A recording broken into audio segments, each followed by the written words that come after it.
Seventh class మ్యాథ్స్లో ఒక problem చూడండి. Seventh question. If 2 power n is equal to 64, find a value ఎంత 2 power n plus 2, b value 2 power 3n minus 1. 3n minus 1 చూడండి. If 2 power n is equal to 64, find a value ఎంత 2 power n plus 2, next b value 2 power 3n minus 1 value కనుక్కోవాలి. అంటే మనకి value ఎంత ఇచ్చాడు? ఇక్కడ 2 power n value 64 ఇచ్చాడు. అంటే ఇక్కడ ఉన్న ఏ వాల్యూని బి వాల్యూ ఏం చేయాలి? 2 power n వచ్చేటప్పుడు రాసుకోవాలి. మనం 2 power n వచ్చేటప్పుడు రాసుకొని 2 power n ఉన్న చోట మనం 64 సబ్స్టిట్యూట్ చేస్తే ఆన్సర్ వచ్చేస్తుంది మనకి. ఓకేనా? చూడు ఇక్కడ గివెన్ సొల్యూషన్ చూడు. Given 2 power n is equal to 64. 2 power n value ఎంత? 64. 2 power n ఉన్న చోట మనం 64 సబ్స్టిట్యూట్ చేసుకోవాలి.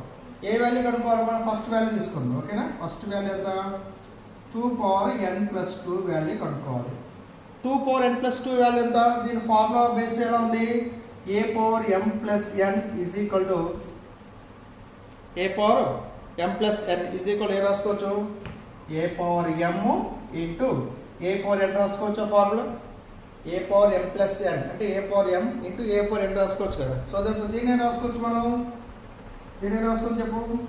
2 power n into 2 power square. 2 power n into 2 power square రాసుకోవచ్చు. ఓకేనా? నెక్స్ట్ చూడండి, దీనికి 2 power n ఆన్సర్ ఎంత? 2 power n ఎంత?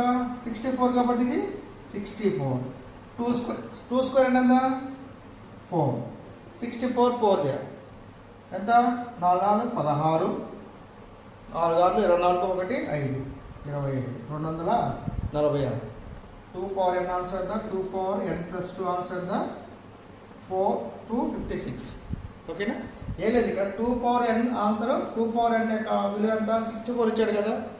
2 power n యొక్క ఆన్సర్ ఎంత? 64 ఇచ్చాడు కాబట్టి దీన్ని మనం 2 power n వచ్చినట్టు రాసుకోవాలి.